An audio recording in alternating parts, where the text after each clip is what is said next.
Hey everyone, a big welcome back to the Nick Elston Show, Season 5, Episode 19. Really excited about this one. I know I say this quite a lot, but I genuinely am really excited about this one.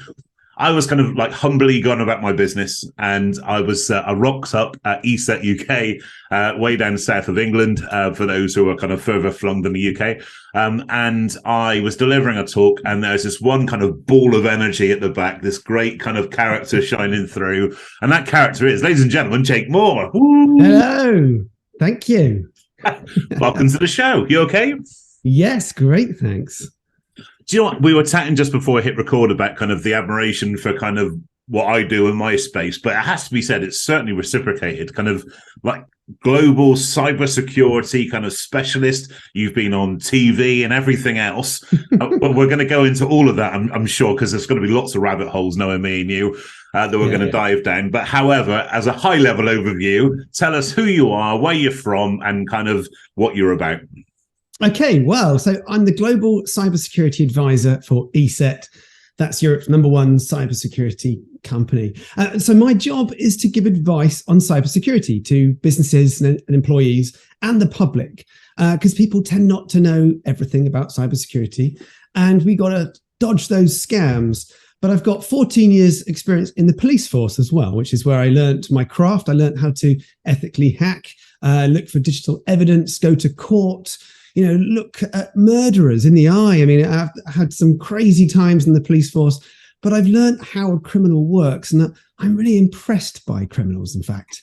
Hopefully we'll come into that in a bit, but that's actually what got me into my job. I love crime. Yeah. But with that knowledge that I've learned, I now hope to advise lots of people how to stay safe online. Love that. Thank you. And as I said, we definitely will go down all those rabbit holes for sure. One of my last employee roles was head of partnerships for a software company. And I didn't even know that ethical hacker was a thing. And so I was talking to the founder and good friend of mine, Ollie. And he was saying that he kind of like pays somebody to kind of ethically hack his system just to kind of proof it. And I thought, that's a job. Yeah, I've done this. I've been asked to break into companies and then show them what I found. And I can then make a few blogs out of it as well. So it's a lot of fun. Maybe we should take this as like an in-person idea. We go and like kind of get paid by people to burgle their places. Or are we going down a really weird angle, right? You do need permission. Put it there. Okay.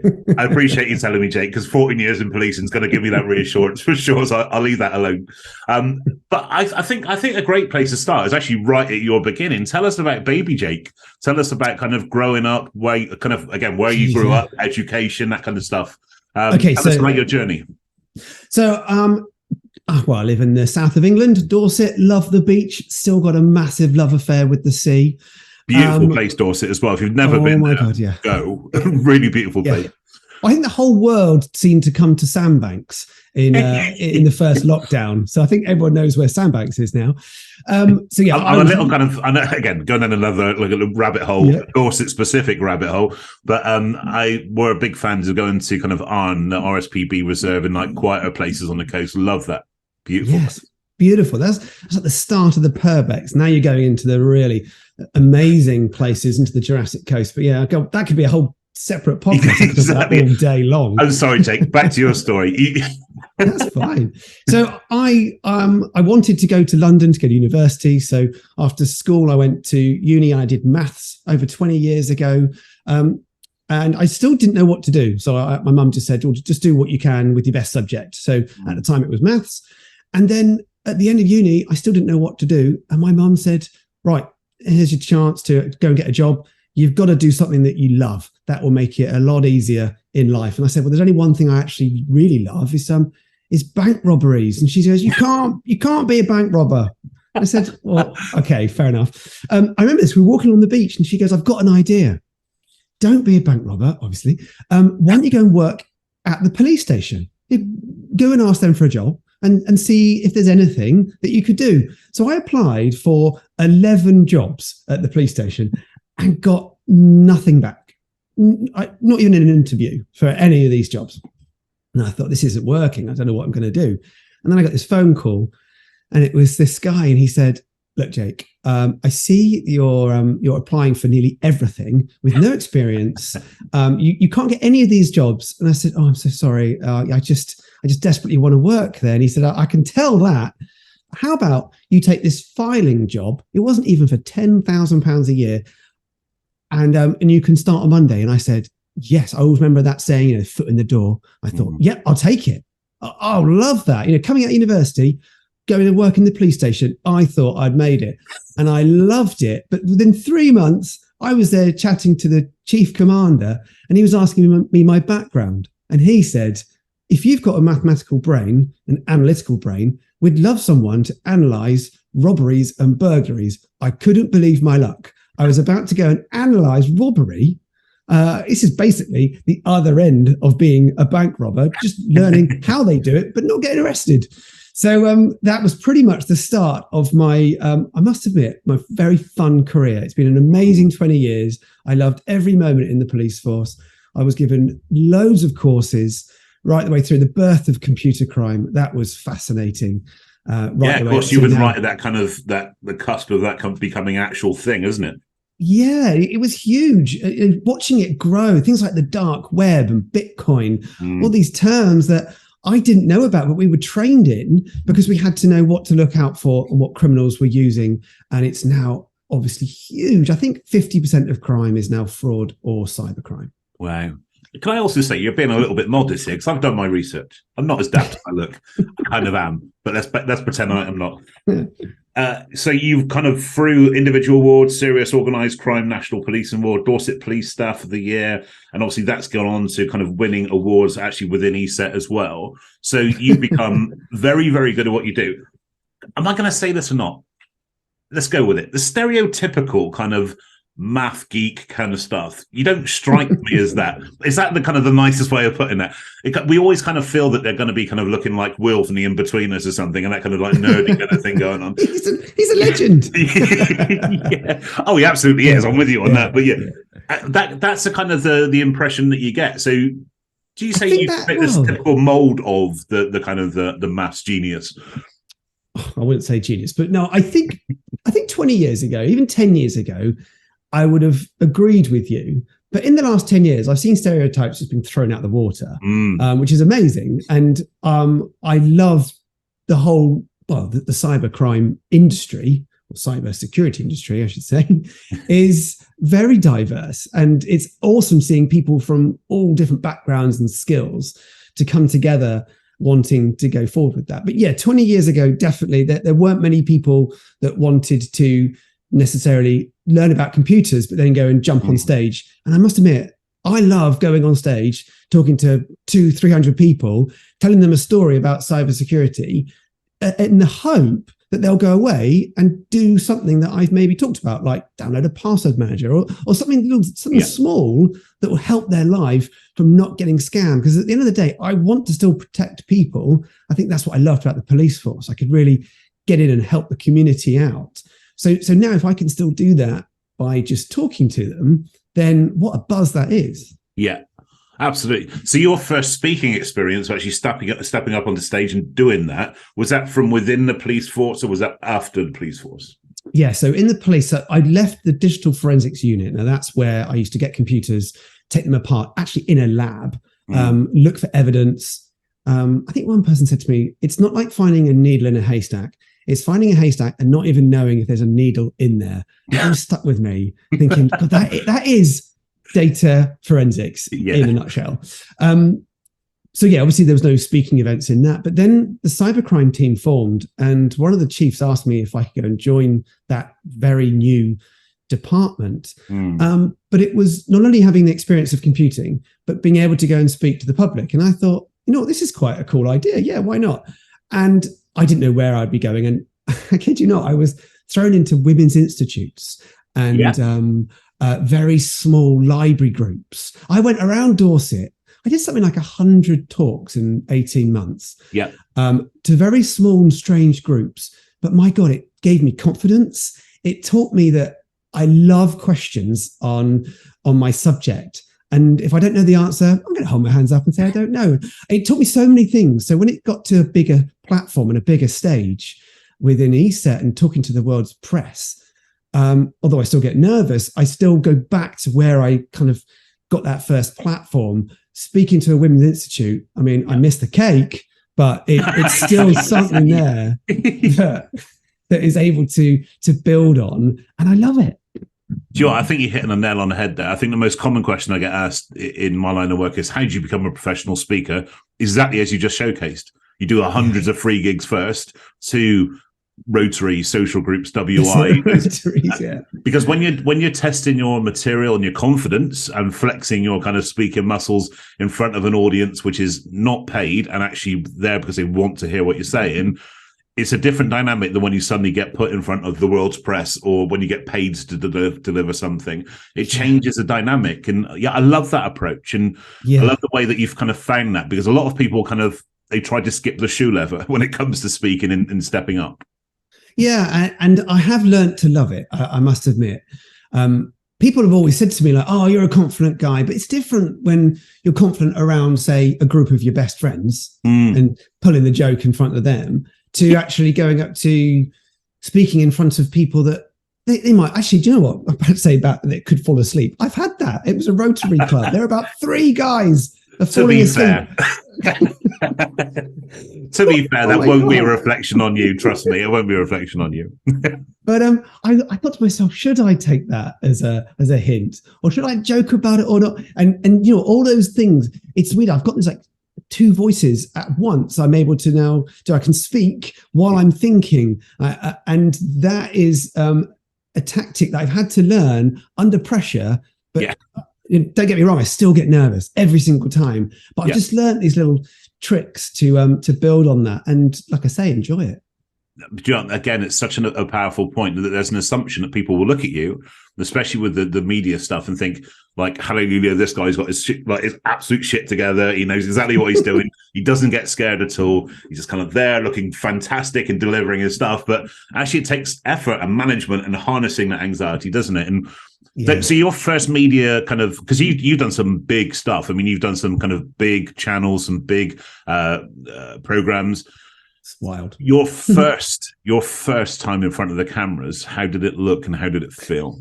Actually, you know what? The first time I did do it was with the police, because the press found out that my job was the first in the country as this protection officer. Wow. And so the local ITV News came and sat me down in the chief's office, camera, and they started asking loads of questions. And it wasn't live, thank God. And this guy started asking me questions, and I just couldn't get the words out. And there was this camera in my face, but I wasn't allowed to look at it. And all these things are going on in my head. I've got to sound like I know what I'm talking about. Cybersecurity is huge. This is 6 years ago. Okay. And he was like, right, what are your top tips? And then he turned to our media rep and said, look, if he doesn't know what he's talking about, he's in the wrong job. And I heard that and went, I do. I'm sorry, I'll do it this time. And clearly, I just took so long. You could see his eyes rolling, looking at his watch. I've got somewhere else to be. Wow. And it just it was horrendous. Now, they brutal.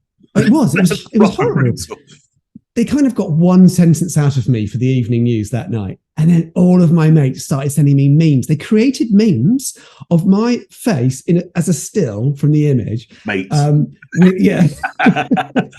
remember with my mouth open, my eyes looking up, and it said in meme text, it's a meme font, I have no idea what I'm talking about. I've still got that meme. And I look at it every so often and go, yeah, I still don't. I mean, that's an interesting one in terms of your delivery, that what I have seen you on, and obviously from knowing you in person and through this show right now, that actually what you see is what you get. When you're talking about a subject which has a very kind of serious element, is there this inclination or desire to want to change your delivery to match the seriousness of the... Because I guess, that, again, there's this expectation of, if you're going to talk about cybersecurity, you've got to be serious and straight. Yeah.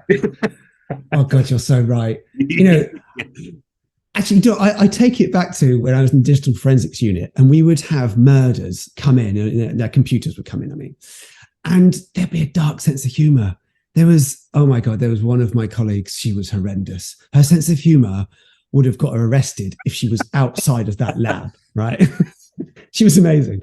And then I did take that on, thinking, I can't be joking about a little old lady having a £20,000 savings being stolen out of her bank account. Yeah. How am I going to bring my personality into this? How am I going to make this relatively interesting and fun if I'm there going to be like a classic copper going, we need to nail this guy, whoever did this, which is equally right. So there's a fine line to it. And I think you can do it without bashing the victim. You never want to be pointing the finger. There's always some good advice. I think that's where you do it. It's like the ups and downs of it. You know, the seriousness is there, but also, hey, it doesn't have to be difficult. There's some really fun training you can do. The ebb and flow of how you can do it. And hopefully that works. We've been lucky enough over the course of the seasons to have many people that have kind of come from a police background or even military, come to that military or emergency services frontline stuff. And actually that dark humor thing is a constant kind of throw into the conversation, purely as a coping mechanism. A lot of the time people use that as a kind of a defense mechanism, actually realizing what kind of shit they're wading through every single day. Yeah. Because you're going to see some really dark stuff, as you said, and what you've alluded to as well. So there is that risk that it could taint your view of the world, I guess. Is that ever been an experience that you've had to manage? Yeah. So when I first started, I remember I think I cracked into a computer that had a difficult password. We had all the tools that could do it. And once I got in, I then went, well, because then it would go to a different department to grade if it was something indecent. And it's right there. And it just freaked me out. But luckily we had, what's it called? We had, oh, I forgot, sorry. What's it called? Well, not therapy. What's it called? Counselling? Sorry. Yeah. So we had counselling every 6 months. Yeah. And to talk about anything that we might have seen, if anything had upset us. Okay. And I didn't have kids at the time, so we talked it all through and it was all good. And we had that counselling every 6 months, like I say, and that was excellent. But once I had kids and I was still in the unit, I then changed my job and I became the manager of the unit. So I didn't ever get hands-on with those computers, so you wouldn't see anything too dodgy. So that was a way that I kind of coped with it. But yeah, you're absolutely right. With the dark sense of humour, it does keep it going. And we did have some funny times and we had some particularly funny people in there. I think every day we would be really laughing our heads off. And it was even funnier thinking, if this conversation got out, God, what would people think of us? Yeah, exactly.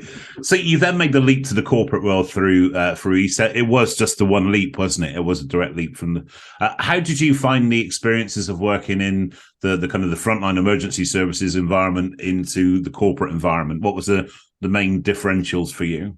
Yeah, so I actually planned my exit from the police a year before I got it. So I was in my second year of the cybercrime team, going around the county, what felt like the second lap. I kept on doing the same kind of things. And I realized that actually I could do this on a national level. I'd love to go and speak to businesses from a private entity. And Eset were actually next door to the police station. And we'd been used, talk about local life. We'd actually been using Eset antivirus on our computers. And my sergeant years ago had always said it was the best one. And I was like, God, this is pretty cool. This is kind of fate, possibly.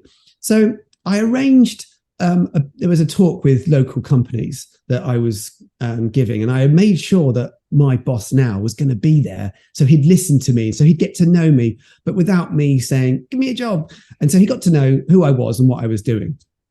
And that happened twice over a couple of months. And then I took him out for a coffee. He thought it was going to be to do with business. And I said, I've got an idea. I'd love to do this job for you. And he said, that's not bad, actually. That's quite good timing.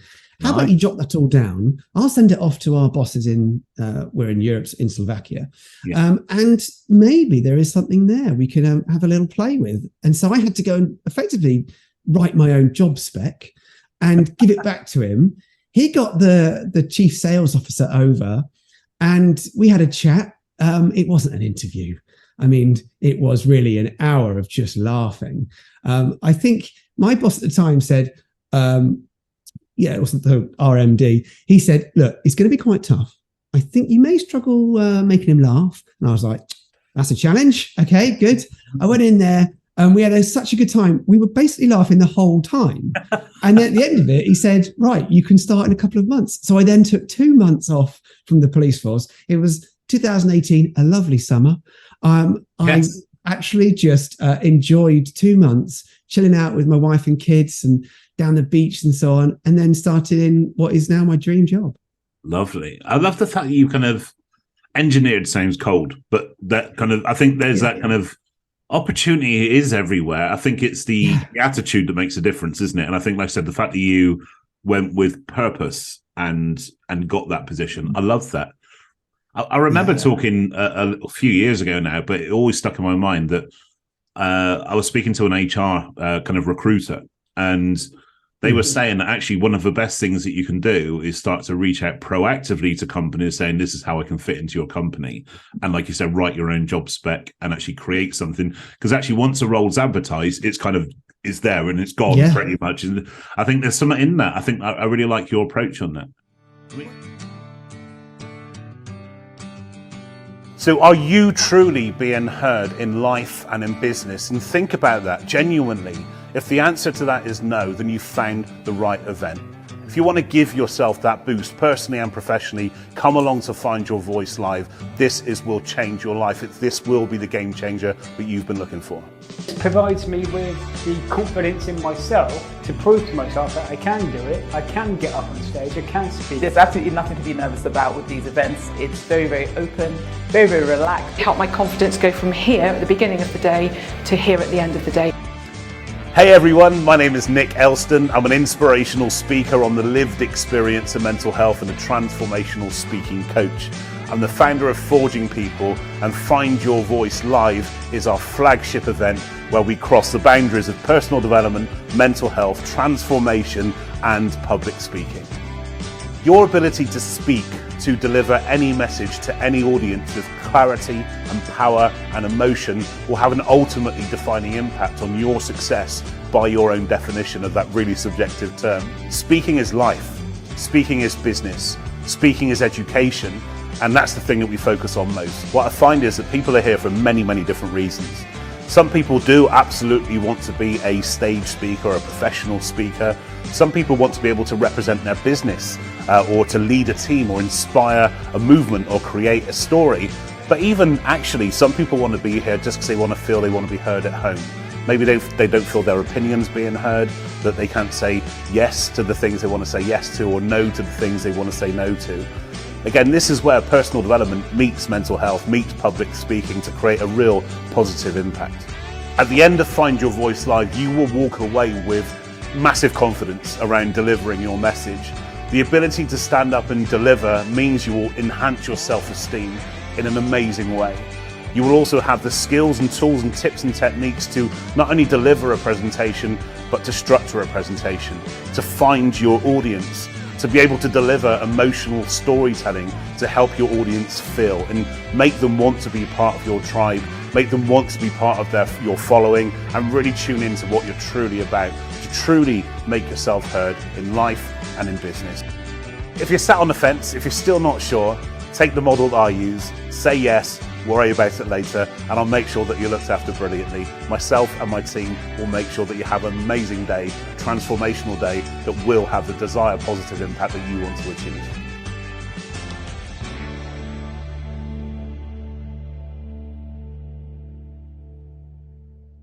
It just seemed to work. I mean, I feel like I did it with the police force as well.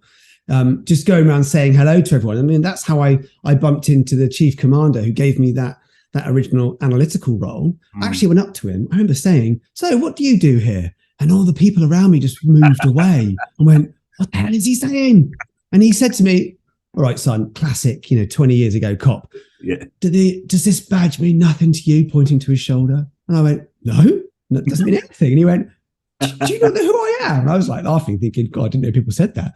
And then he goes, How about you, son? How about you tell me who the hell you are? So I just went, "Well, my name's Jake. I've just started here." And the next minute, we're friends. And I would look at that, and I still see him around, funny enough, sometimes. And I love it.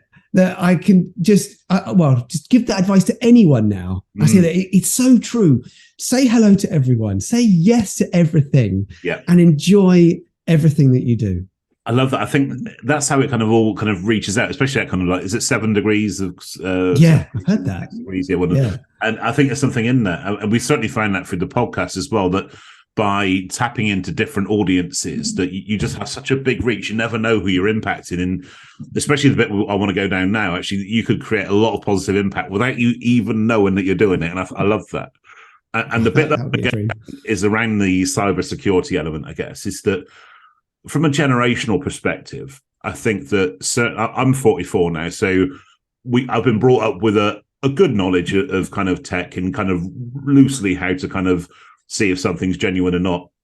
And then they got better at doing it. And I think that's the difference, isn't it? So I think that the kind of the opportunities to catch you out are far more kind of cosmetically kind of there now to actually be fully believable. And even with that generational thing of my in-laws and my parents are quite tech savvy, but my in-laws for sure, they would have a real challenge with spotting a very, to me, would be an obvious thing to kind of catch them. But now I think it's so difficult, and you throw in social media hacking as well, which has happened to my local football club recently, to the new CEO there. That's happened too. So all of this stuff is out there.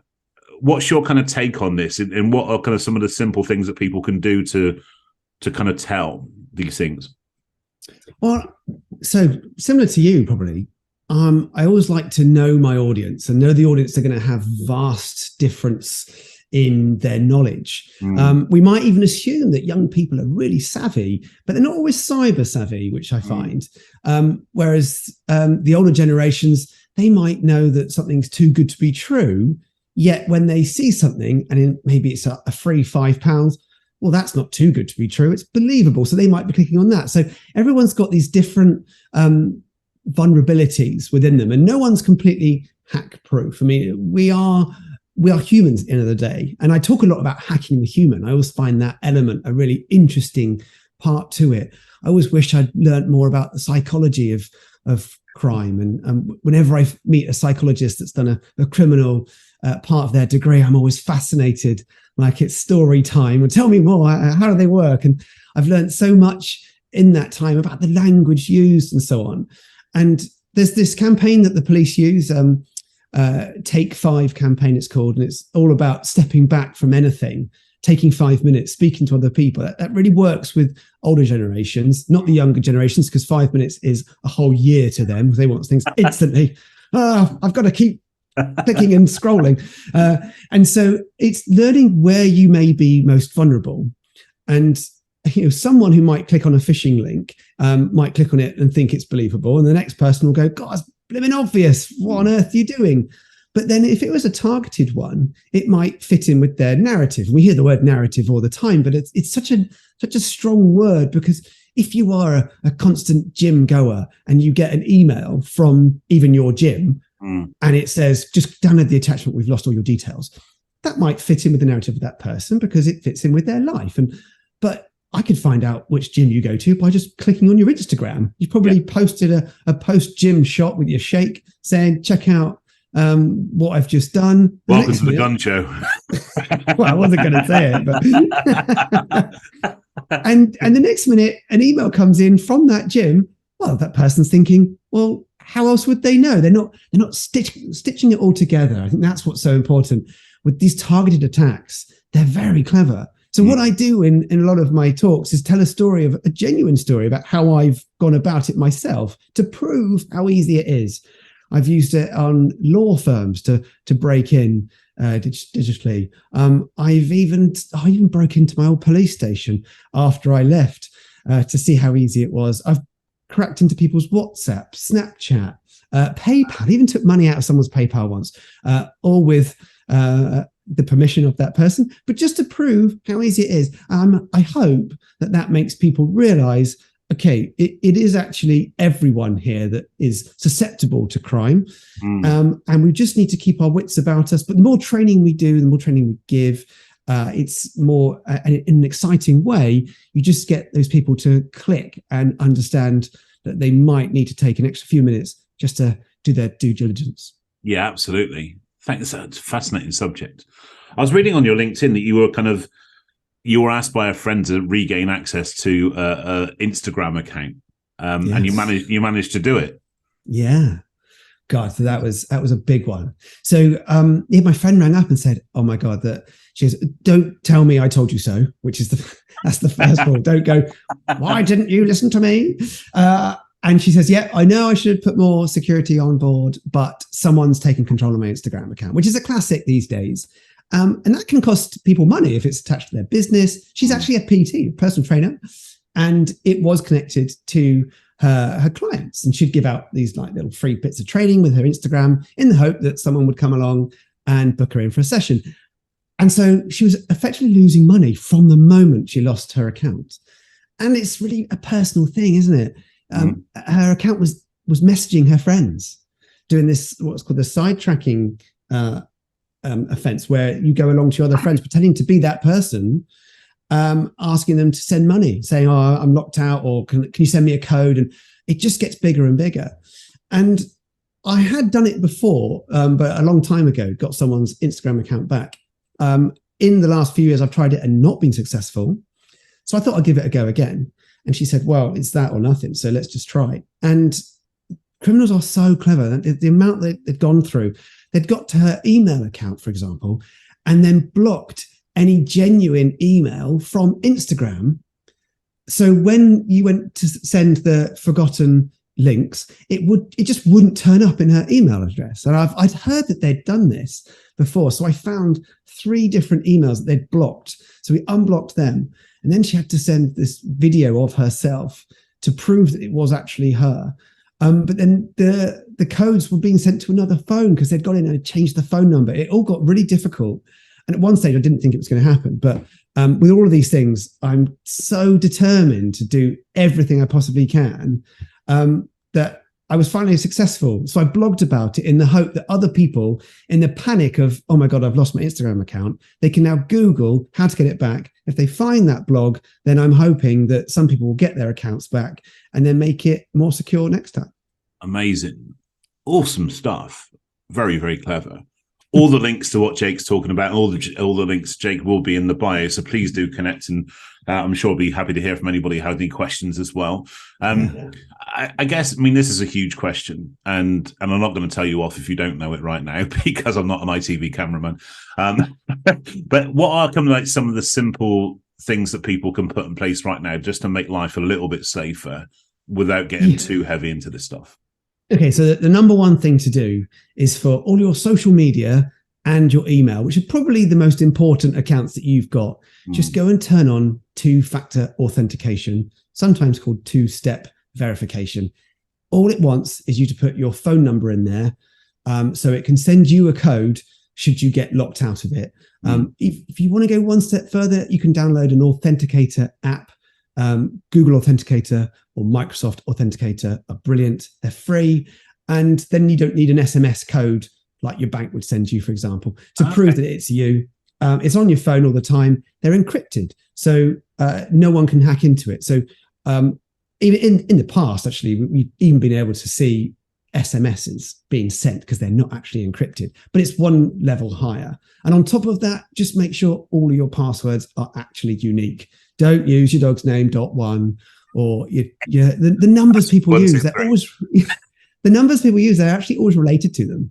One of my party tricks I used to do. I don't do it now because I think people just find me a bit weird. But you could break into people's phones after a quick chat with them.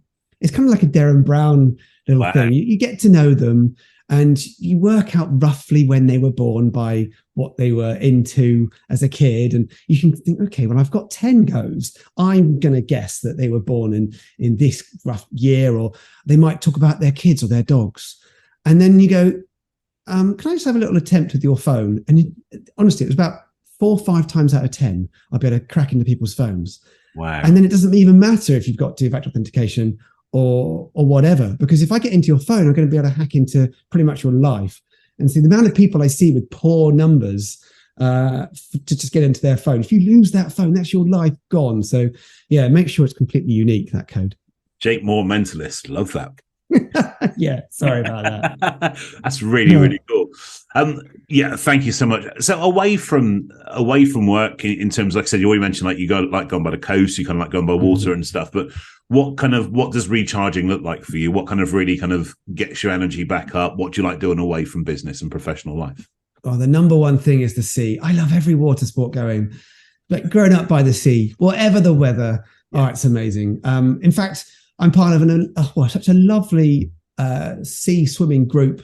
Every Friday morning, we meet up down at Sandbanks, 7:00. Nice. Last Friday we were there for the sunrise just after 7. That was beautiful.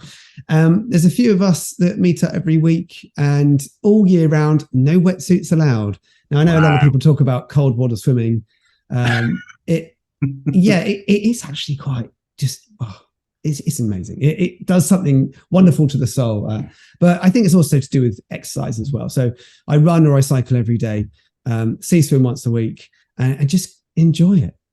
Love that.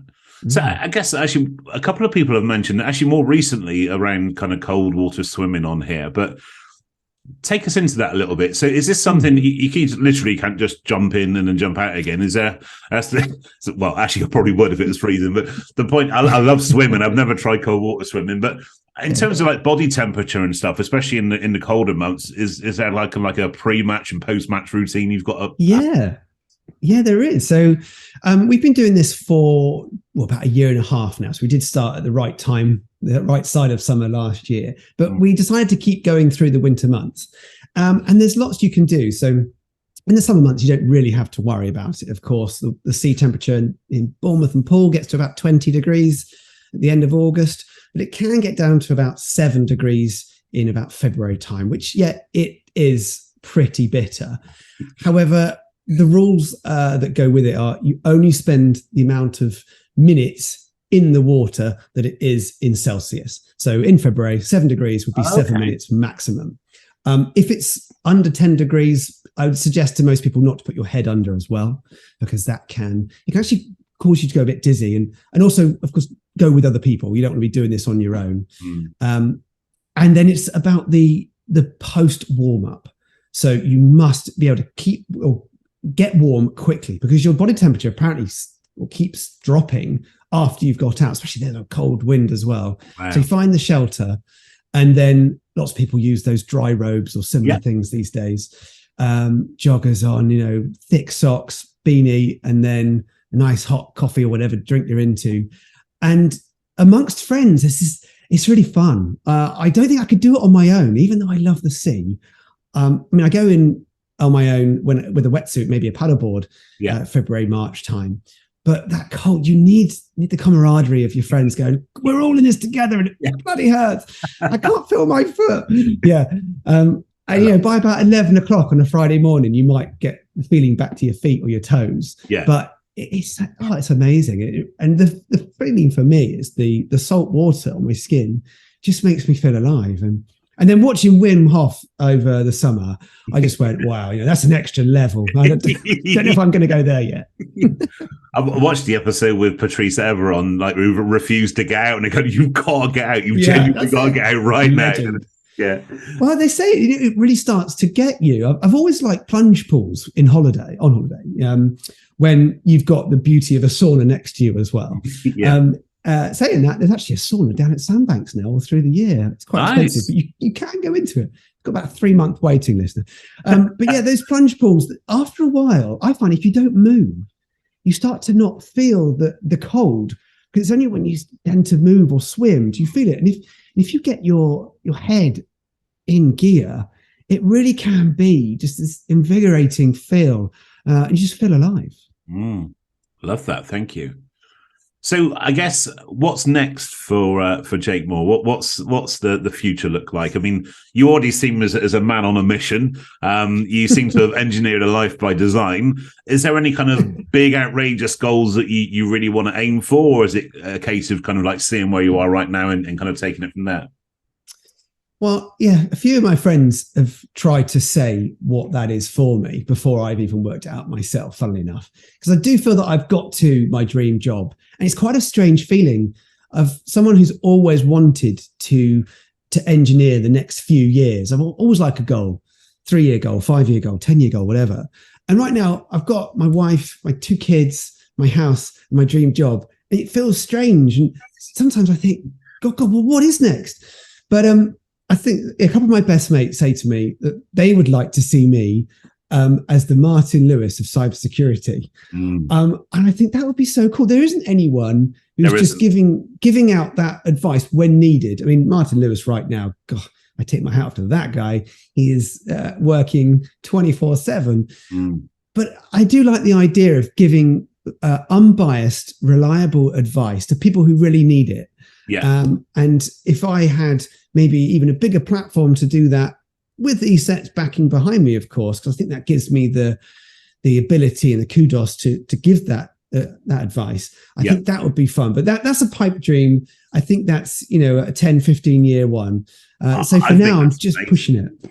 I think you should. I think your friends are absolutely right. I think I can certainly see that for sure. And actually, sooner rather than later, maybe, because I think with the cost of living crisis and things being, let's face it, it's kind of the elephant in the room right now that things are a little bit messed up out there, aren't they? So I think with that, I'm guessing would be a rise in criminal activity, cyber or otherwise, because a lot of people are being put into that position of fear. And I think that there's certainly that space for that. So, yeah, more power to your elbow. And anything we can do to help you with that journey, you just got to ask us. That's all. We'll put you out there as much as we can. I love that. Thank you. It's been such a great episode because we're talking about something that we've never talked about on the show, but such an important subject. And now I'm kicking myself. It's taken me 5 seasons to actually get to this subject. But now we know, Jake. It's all good. We got our guy, so that's good. But a question I like to ask everybody that comes on the show is this: that I'm now the MC of the O2 Arena in London. 20,000 people come to see the Martin Lewis of cybersecurity, Jake Moore. I'm just about to call you to the stage. You're sat back in the green room, sipping a pint or a Prosecco, whatever your typical choice is, and your walk-on music kicks in. That song that motivates you, that lifts you, that gets you at peak state. Jake Moore, what would your walk-on music be and why? Oh, there's one tune that I just go back to time and time again. It's by my favorite band, Jamiroquai, and the song is Space Cowboy. Now, for me, it's got all the feel of disco, funk, jazz, soul, everything. It pumps me up. It makes me want to dance. And if I were to be walking onto stage, I wouldn't be walking onto stage. With that music, I would be dancing, probably doing even a little caterpillar along there to say hi to everyone in my own little world. I love that. I genuinely feel that you're destined for bigger and bigger audiences. So remember us when you're famous, won't you? And come back for a future episode. Says you. But for now, give it up. Big round of applause for Jake Moore. Woo! Thank you. An amazing guest, a fantastic episode. Thank you for giving up your busy time to be with us today. We genuinely appreciate that. Thank you. Thank you. It's been wonderful, Nick. Good stuff. And for everybody else, please stay tuned, hit like, subscribe, and all that jazz, whatever it takes to keep you coming back next Monday to catch my next wonderful guest. In the meantime, be well, take care, stay happy. Cheers, guys. Bye-bye. Bye.